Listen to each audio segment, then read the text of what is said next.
Hi there. I'm going to talk about delayed gratification. What do I know about psychology? Not much, except that I'm a human being and I try to be as honest as possible about things, which does set me apart from a lot of people, I think. Um, Not to blow my own trumpet too much, but I've dug pretty deep into my brain and gone further than most people would. Some of that with the assistance of chemicals most people would never touch either. Um, what is delayed gratification? Delayed gratification is a way, as far as I'm concerned, is a way of hacking your own experiences in order to feel something that's only possible if you manipulate your own environment and structure your experiences in a way where you can experience the most possible joy. As far as I'm concerned, the most joy that you can possibly experience in life comes from delayed gratification. But delayed gratification, I don't know what the exact mix of chemicals is exactly, but whatever it is, it requires a long anticipation, a long build up. And I think that this is the natural state for humans to do things in. I think that we need to look forward to things, we need to prepare ourselves for them. And what this means is what I really hate the most about the fiat system is that it has taken 99% of those joys away from us in ways that are just, when you start looking at it, are just everywhere. Because delayed gratification means having a future that you can predict to some extent. Because otherwise, there is no point in delaying gratification. You'll just take what you can get now because you can't predict the future at all. Now, there is wisdom in that, but I'm saying that um, while there is wisdom in saying live in the moment, etc., what I'm saying is far off in the future, you can make it, some things cannot be enjoyed unless time is spent and commitment is made to something that you won't enjoy for a long time, that is going to take commitment on your part now and living maybe below your means and not experiencing joy for a long time just to feel something that wouldn't be possible unless you put in that kind of commitment. Now, take the example of doing that in the context of any game, for example, like sports or any sort of career situation or anything like that. What you need is you need a reliable, fair system where the rules aren't going to get changed on you, because if they get changed, you're definitely wasting your time delaying or deferring any gratification, because if you were to do that, you might just miss out on the only positive thing you might get from it at all. Now, the prime example of that is our money. If you have money today, spend it today, because it's not going to be worth as much in the future. So the very means of spending money on experiences and things, the very nature of doing that in the current world we live in, that whole area of potential for delayed gratification does not exist, because if you take advantage of it, you're just being stupid.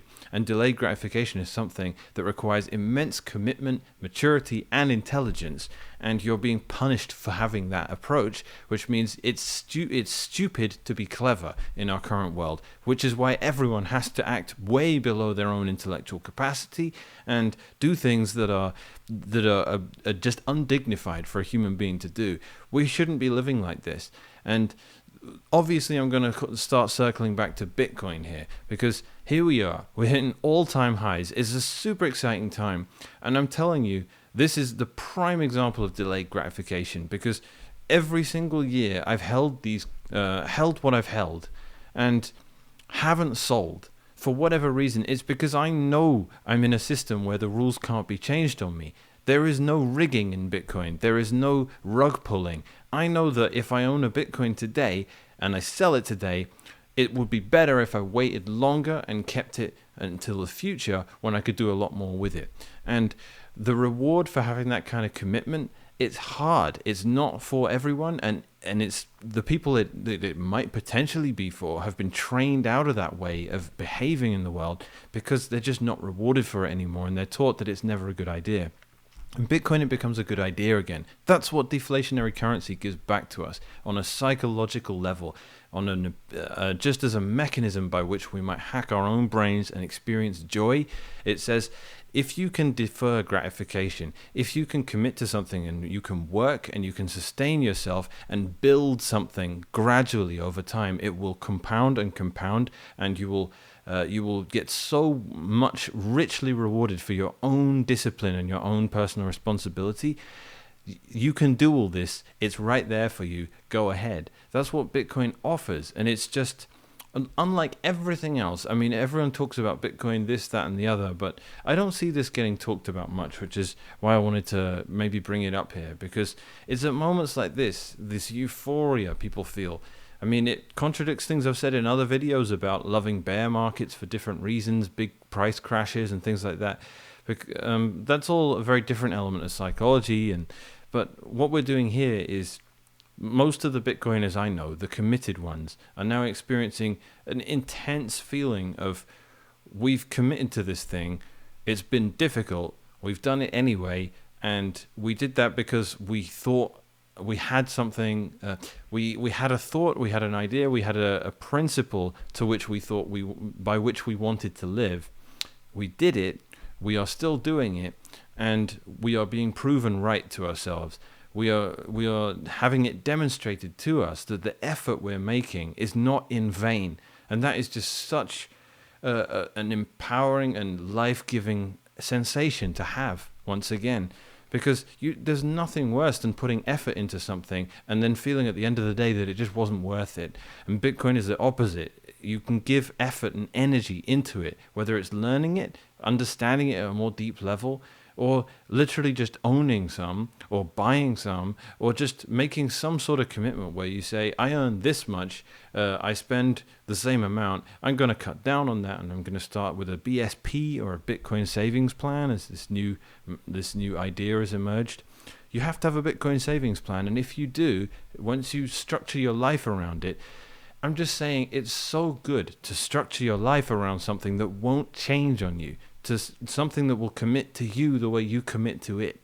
And that is a rewarding and fantastic thing, and it allows you to live your life with some dignity again.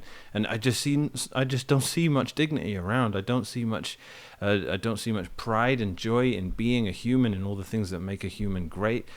All of these things are just being taken and stolen from us, and we're being demoralized. And I know I don't want to, I do suggest everyone watches Yuri Bezmenov if you get the chance, because he talks about how there's intentional political demoralization, because it's a form of psychological warfare where you don't need to go to the trouble of having a military. You just, you corrupt a whole generation via their education and their institutions and all that stuff.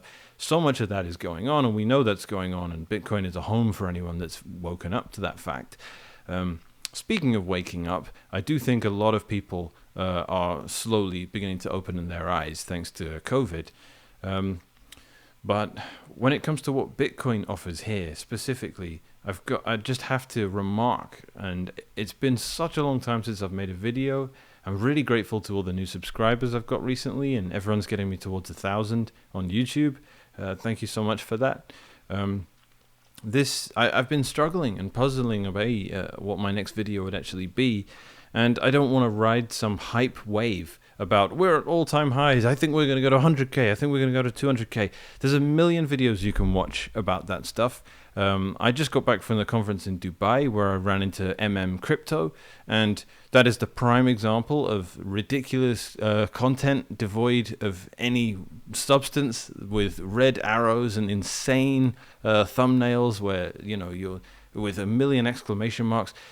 He viewed my channel and he said, this is obviously great stuff. No one's ever going to watch it because your thumbnails are boring and you need to put some exciting stuff in there. And I genuinely thought, I thought about it for a minute and was like, I'm definitely just not ever going to do that, because it feels like selling my soul in some weird way, even though this is YouTube. It's hardly like this is a platform that is bringing much, or is an area that will be somehow nurturing or fostering of someone's spirit. I'm not exactly expecting that from Google, but nonetheless, I'm not about to start doing that stuff. And I think this is a time that does require some celebration, because I know personally lots of people, since I became a much more public figure in the Bitcoin space, I know a lot of people that have just jumped on board in maybe 2020 or 2021 who have got involved in Bitcoin and have gone right down the rabbit hole and haven't touched the sides. They've just gone straight down,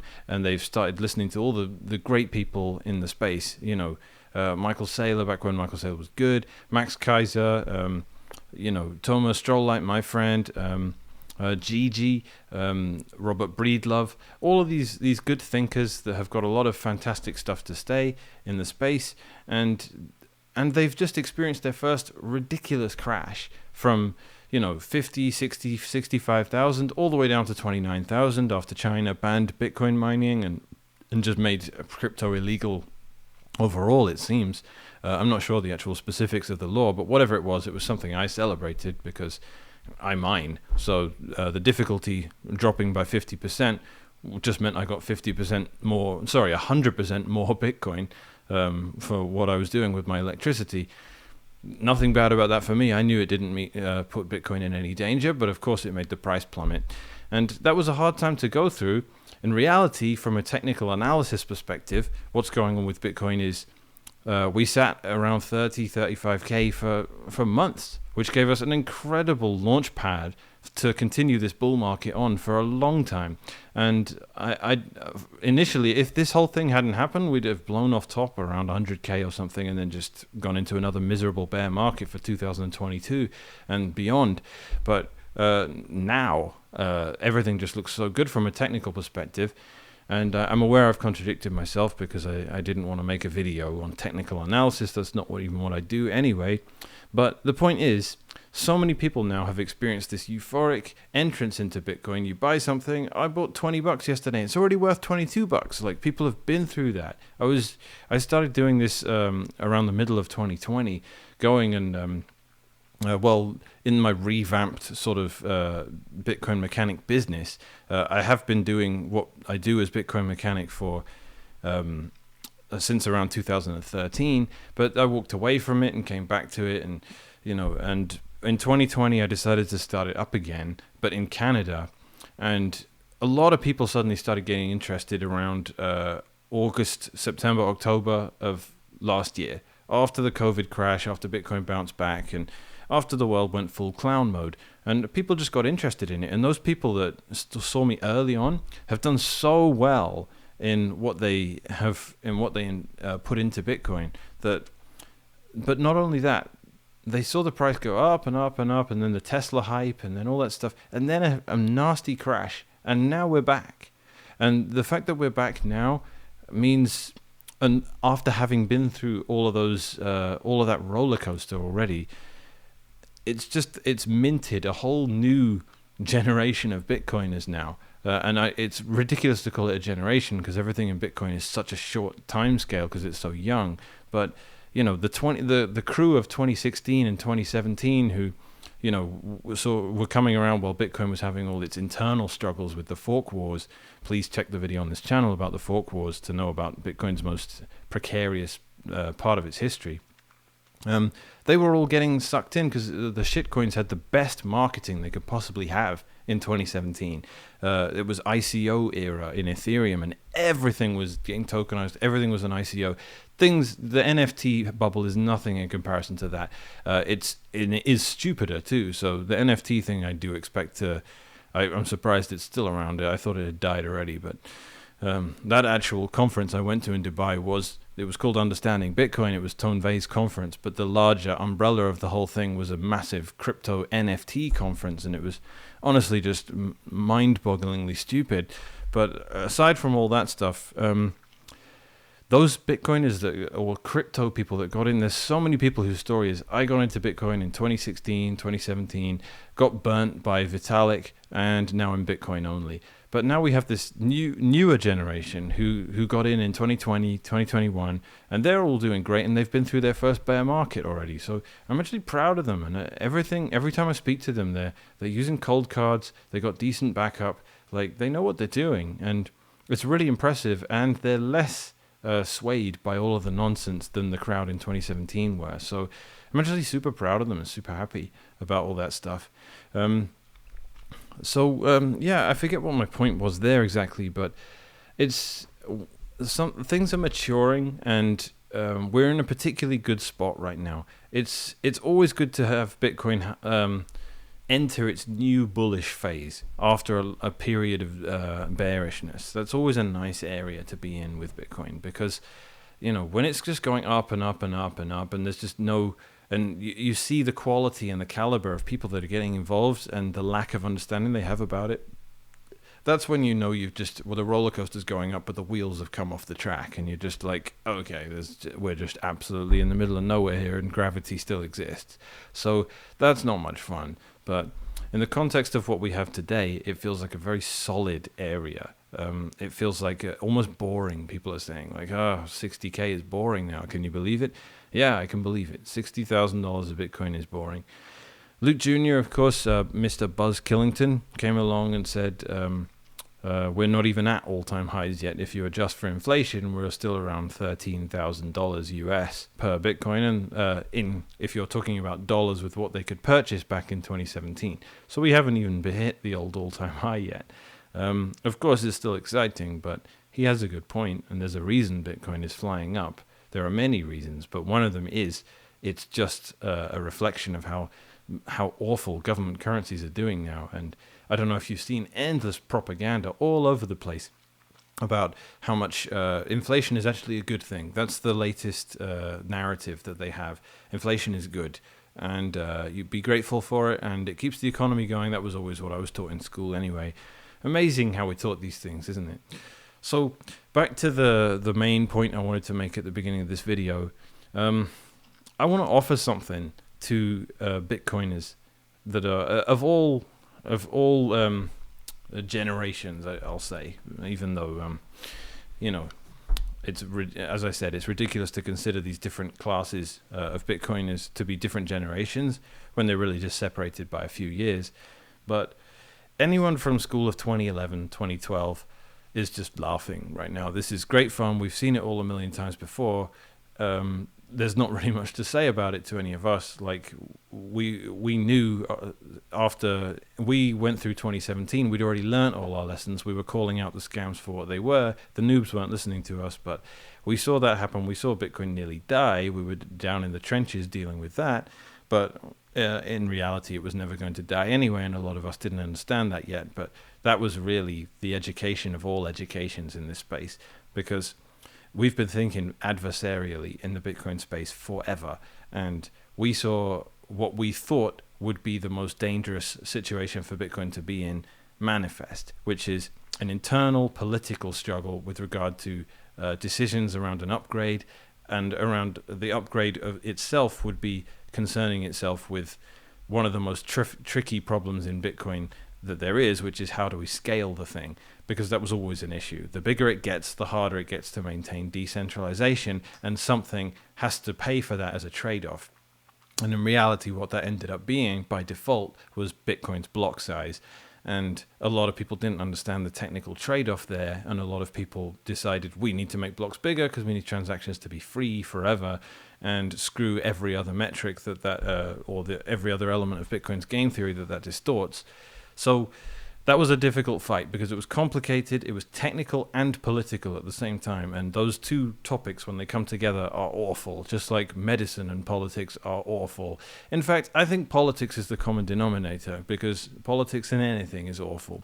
So yes, it got political, but in the end, Bitcoin shrugged the whole thing off and won, and all the noobs didn't care because they were busy drinking the Ethereum Kool-Aid, and then they all got burnt, and now they're all Bitcoiners, but they don't know that part of Bitcoin's history. And all of the people they were doing their exchanging on and doing all their trading with all supported the attackers against Bitcoin in that time as well, which was something that they missed. Vitalik, Brian Armstrong, all of the people that were pushing to make blocks larger and doing some really weird attacks, like Vitalik trying to say, let's hard fork SegWit instead of soft fork, things like that, which are very subtle degradations and attacks that are really hard for people to understand. But there is debate there, but he wasn't presenting it in a technically valid way. He was doing it as a way to deliberately create problems, because he, in his own naive way, believes that if Bitcoin died, Ethereum would be the king of crypto. In reality, if Bitcoin dies, everything dies with it. And so The school of 2011, the school of 2012 was busy dealing with that in 2017. It didn't care about the price, even though the price was a lot of fun. And we also had all these hard forks of Bitcoin, which allowed us to just they were like dividends of a sort. Bitcoin has got so much free extra Bitcoin, sometimes 30% payouts, because if someone, Segwit 2x at its peak, offered you 30% of a Bitcoin for every Bitcoin you dumped on that hard fork. It was a little bit convoluted in how you would do it, but it was a great fun period nonetheless. If you had a Bitcoin and someone did this Segwit 2x hard fork, you had 1.3 Bitcoin now. And Bitcoin was nearing $20,000 at the time. So yeah, that was a fun period. But I'm just saying, school of 2011, that's what we went through. That was our mentality around that period. And now we're in 2021. Bitcoin's 12, 13 years old, something like that.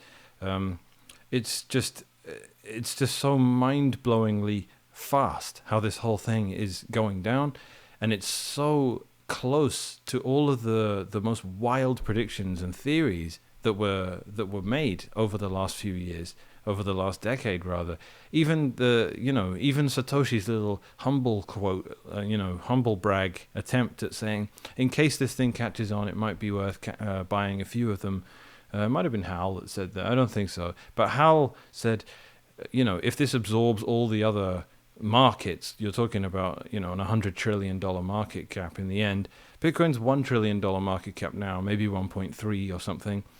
It's the idea that it would grow another, 70 times in value or something like that it's the most absurd claim you could possibly make. But you've got to understand that if Bitcoin either becomes it either is the dominant black hole of all monies possible and it swallows everything, or it's dead. Those are your two options with Bitcoin. It doesn't do anything either way. And this was the quote that I always remembered back when we were talking about block size and Bitcoin's future and scaling and price action and what we can expect, halvings, all that. The quote of Satoshi's I always remember is, in 10 years, I expect Bitcoin to either have a very large transaction volume or none at all.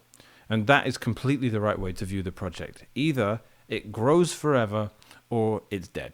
And there are no real middle grounds with it. Money is a winner-takes-all market or proposition. You cannot have multiple monies. People want to use whatever the best money is. There's no competition. You don't have a free market for monies. It doesn't work that way. I'm not trying to piss off the ANCAPs here. I'm just saying, if you have Bitcoin, no one's ever going to use anything else, because we're talking about networks, right? We're not talking about markets. We're talking about networks. And the internet is a winner-takes-all proposition. No one wants to use anything that isn't the internet, so they use the internet. Even if there are better protocols, which there obviously are at this point, we're never going to use them. We're going to use the internet. Same with Bitcoin. It's a winner-takes-all proposition. Bitcoin is the obvious dominant monetary network. To quote Max Kaiser, it's the apex predator of money. So what are we looking at now? We have the generation of 2011 that I've spoken about already. We have the stragglers that came in 2013. I don't really know what happened there. I think a lot of them got burnt by Mt. Gox and disappeared, and they're still waiting for their money now. I think that was almost resolved, but I don't know if some other wrench in the works happened there, or spanner in the works is what I wanted to say, but I don't say that because Americans don't know what a spanner is. That was 2013. 2014 was miserable. I don't think anyone came into Bitcoin in that period. The scaling debate was yet to be sorted out. Everything was starting to get ugly and political, and the price was going down and down and down. So we had no interest from anyone in 2014. 2015, the price started to creep back up again. A halving was going to come in 2016. What was going to happen? We didn't know. It was the end of the 25 Bitcoin every 10 minutes era. It was going to drop in 2016 to 12.5. That was exciting, and the market bottomed. I think it was January 2015, and then I felt we've done the bear market now. We'd slayed the bear whale. Go and look at the bear whale video on YouTube if you haven't seen that. It was a guy who decided to sell, I think it was 30,000 Bitcoins at $150 each. He believed the Bitcoin was dead because he listened to Roger Ver, and this is a quote. He made a Reddit post a little while later saying, "I believed the big block FUD. I'm an idiot. I now have to buy all my Bitcoins back." It was quite one of the most, and he signed the message with the address that had that much Bitcoin in it. So even if he is telling a lie in every sense, he undeniably was someone that owned 30,000 Bitcoins at one point. Whether he was the guy that sold them there or not, that's not necessarily true, but I don't doubt his story, frankly.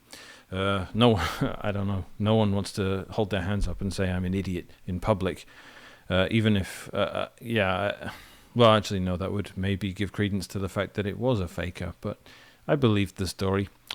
I believe, I don't know why anyone else would ever sell 30,000 Bitcoins at the bottom of the 2014 bear market if for any other reason other than they were completely broke.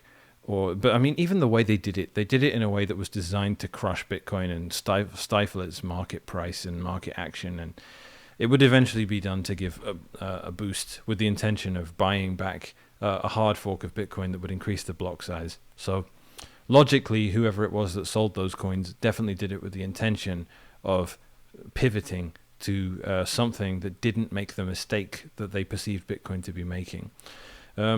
In the end, if that person is to be believed, that mistake was something that turned out not to be a mistake, and they acknowledged that as being the case.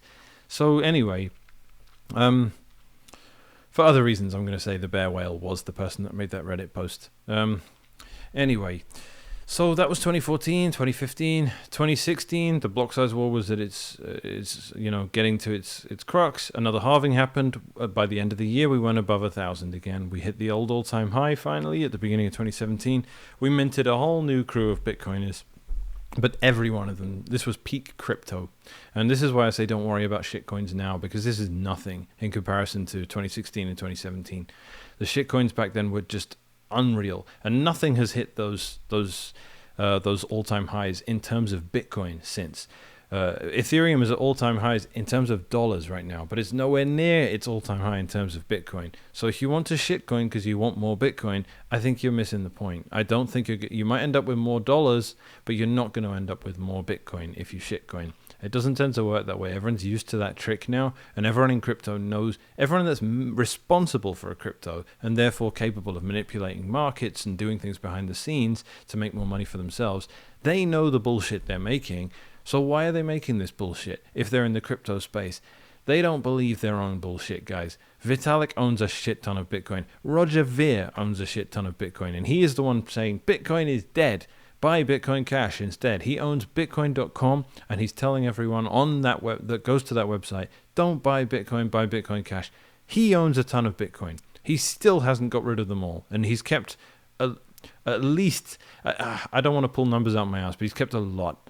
Maybe 20, 30, 40% of his Bitcoin he still has, though he might have lost a lot just to pay for all the domains he has and all of he had the Bitcoin Twitter handle for a while, which very, very noticeably one day he stopped paying for because it was pushing Bitcoin Cash propaganda for a long time, and then one day it went, Bitcoin Cash is the stupidest bunch of shit ever, Bitcoin is the real Bitcoin, and everyone was like, okay, Roger's not renting this handle anymore, and it was very noticeable when that stopped. So, I mean, I'm really just hoping that we can, to pivot right back to what I was talking about at the beginning, this idea of delayed gratification, it's something that can only be it's one of these things that I want to say is an inherent part of capitalism, and capitalism is something that's misunderstood and bashed, just like everything else, just like family values, just like medical choice, just like deflation in general, just like clarity of thought, optimism, all of these great things that have been just Like there's people trying to describe happiness as being microaggressive, and just what's the modern agenda? Like meat is great, it's a great thing, and it's been attacked and mocked, and something, there's guilt about it. Like all of this stuff is all coming back to us now, I think, and I'm glad to say that. I'm glad to see it, and we now have a vehicle through which we might get to that world, and that's why we're so enthusiastic, and why we believe in Bitcoin, and why we would, so many of us would give our lives for the project, though the project would never need that, because then the project wouldn't work properly anyway. Bitcoin doesn't really need any help from any of us, but nonetheless, it has a commitment like you wouldn't believe from thousands, tens of thousands, hundreds of thousands of people around the world now. And it's good to see, and it's good to see a return to this kind of happiness. But one thing that remains a point of ideological confusion for so many people is this idea that just capitalism can be good, and it's a good thing. And so few people get that. So few people will look at capitalism in its essence. They look at the whole world we live in, and they call it capitalism. And I don't want to make the mistake that the socialists do, which is say, there are problems with capitalism, it's because we don't have enough capitalism yet. I don't want to do that. But what I do know is that capitalism is a fundamental.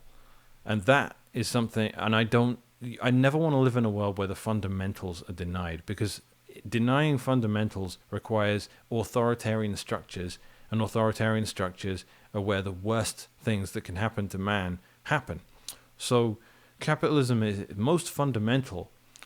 Yes, it gives us the ability to defer gratification, of course, which is the thread of this video.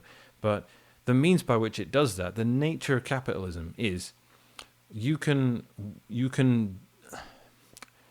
work, you can own things, and you can voluntarily trade with other people, and we can all benefit as a result.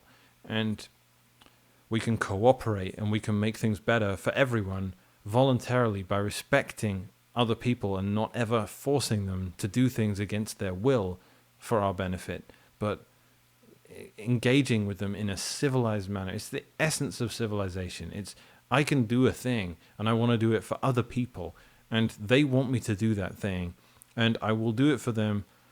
If we come to an agreement and both sides live up to the agreement, it's just the essence of civilization. And there is so much going around at the moment, this toxic mentality, and I consider it, I don't want to call it socialism because it's something else, but maybe bear with me if I call it socialism. Socialism is, it's something in the mind that says that it's the fundamental lie that fundamentally some things are just other people's responsibility that aren't. Because, yes, while some things are other people's responsibility, children are someone else's responsibility. Your children are your responsibility. They're not their own responsibility. They need to be taught to be responsible for themselves, but you can't expect them to be responsible for themselves. But the problem is people don't want to grow up, because growing up is painful and annoying, and like I was saying, it's not really rewarded. If you're put in a situation now where a parasitic appeal to a socialistic mentality is made to an adult population in an infantilizing manner, where it's saying to these people, it's appealing to their resentment. I'm fundamentally going to say that socialism is an appeal to resentfulness in the minds of those who can be persuaded that life is somehow unfair. And that appeal is made by the parasitic class that want to take from the productive members of a society. And they will always reframe things as though the productive members of the society are the parasite, but they're not. It's the people moving stuff from the productive to the unproductive. And there's nothing wrong with being unproductive. But I'm saying that there are productive people out there that want to engage in a civilized manner with everyone else, and they constantly have to deal with the fact that there are these parasites, the political class, that want to steal from them. And they steal from them via every means they possibly have. Taxation is out of control, but the tax no one pays attention to is inflation. And they're pushing that harder than anything else. They want to talk about taxing unrealized gains now. That's a hot potato. The fact that they want to do all this stuff just tells me that the parasite class is out of control. The parasite class is the mindless bureaucrats. They don't do anything. They don't contribute. And seeing as I'm not making an appeal to collectivism, but what do we have to do? Like, why do we have so many people that don't do anything, that are entitled to the work of other people? And that's just the key word I want to home in on here. It's entitlement. And I hate seeing it because it's ultimately a lie. And maybe this is a little obtuse, but if a car is about to hit you, there are two mentalities. And as far as I'm concerned, it boils down to this. The capitalist mentality jumps out of the way of the car because you want not to be run over. The socialist gets hit and says, that driver shouldn't have been driving like that. He shouldn't have hit me. Something needs to be done. There needs to be speed bumps put in this road. Cars should start beeping at you if you go over the speed limit. Smart cars, let's go. Let's figure out where all of that stuff. It's stupid. The reason it's stupid is because you're dead now. You just got run over because you didn't jump out the way. You didn't look out for yourself because no one else is going to. The law of the world, the law of everything is just take care of yourself. Look after yourself because you can't actually help anyone else until you do. And if you're demanding that other people look after you, look at the problems that come from that. You'll set up a class of people whose job it is to protect you. And as a result, that class will be where all of the parasites in humanity go because they need resources to give you this help you say you need. And to fund themselves, they go to the productive people that are able to look after themselves and be independent. And they go, we need 50% of what you have because we've got to pay for all these other people. They go ahead and do it. But oh yeah, we need to cream a little bit off the top for ourselves and we will grow and grow and grow. And there's that phrase, the bureaucracy is expanding to meet the needs of the bureaucracy. Wonderful quote. So, I mean, this has been done to death by anarcho-capitalists. Like, people talk about this stuff. People have debated Marxists and socialists all the time. And I just want to say, I come from that background. I understand the poison of the mentality of socialism. I get it. And it's not something I want to look at on a big scale and discuss at a deep level. And I don't mind being accused of being shallow or obtuse when it comes to my analysis of this thing. I'm saying that right back to the title and the topic of this video, you cannot delay gratification in the kind of system that people advocate for when they have this socialistic mindset. Because nothing is your responsibility. You can only have delayed gratification when you were put in a position where you could say, I'm going to wait.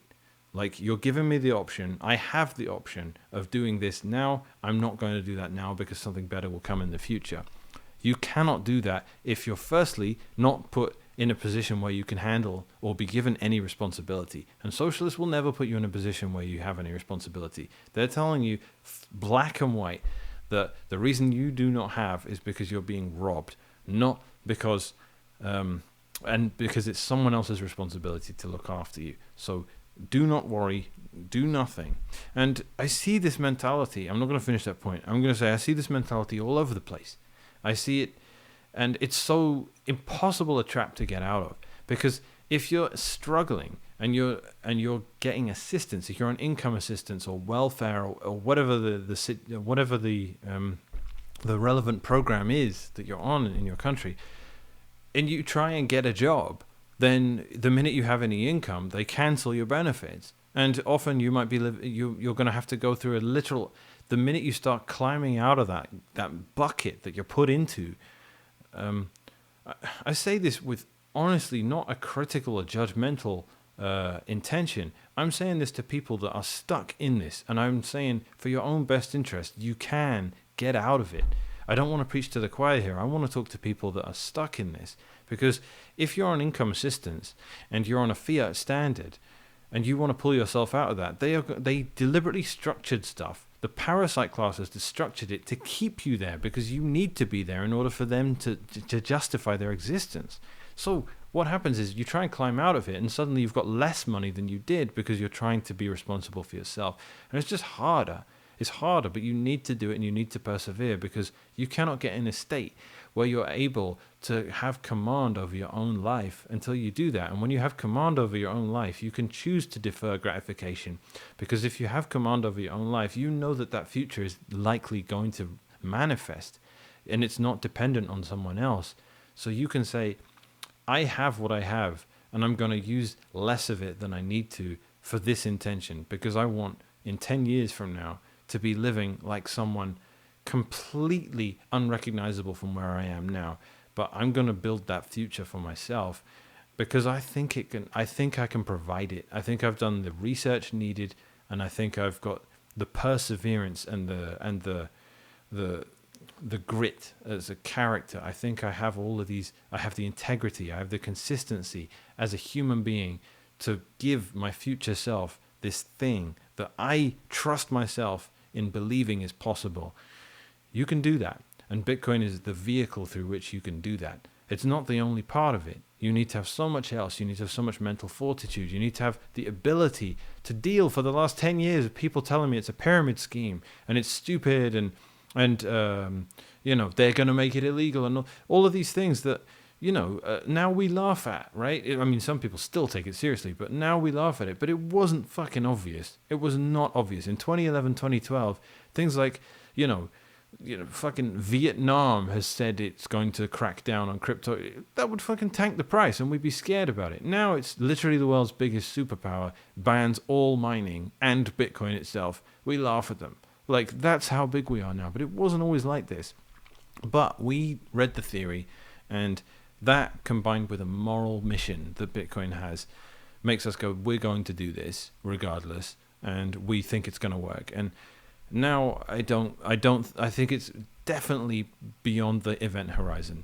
Bitcoin, the black hole analogy is always a nice analogy, and the idea that everything is now beyond the Bitcoin event horizon, to me, is the perfect description of the situation we're now in. Hyperinflation is obvious. It's in the news every day, only for the purposes of them to say there's no hyperinflation, but that means, the only thing we really know for sure in today's world is that Bitcoin is going to win, and the only other things we can know for sure are things that the government officially denies. So they are denying that hyperinflation is real, and they keep saying things like it's transitory and all that. So that's not what it is. Hyperinflation, never in the history of government currencies has it ever been transitory or something they ever managed to reverse. So of course the stock market is rallying, but that is not a sign of prosperity. That is a sign of politicians trying to get themselves elected a few months from now, and trying not to have the appearance of things falling apart like they actually are. But the economy is transitioning into a giant orange lifeboat called Bitcoin, and those who get in it are going to be absolutely fine, and those who don't are going to be in an absolutely horrible situation. And they will benefit from the collective improvement humanity is going to go through by transitioning to a Bitcoin standard, but they are going to find things a lot harder than they would if they would learn to start ignoring these accredited people, these blue check marks, these people with letters in front of their name, whether they're doctors or economists or whatever else, professional, highly regarded journalists. Every one of these people, you need to learn to stop trusting and start going with your own research. And the sooner you do that, the more rewarded you will be for it. And I'll sign off with that. Thanks for anyone that got through this video. I'm sorry it's been such a long time since I uploaded. I'm going to get back on it soon. I have a bit more time while I'm briefly back in Canada. Then I'll be on the move again. So I'll speak to you all soon.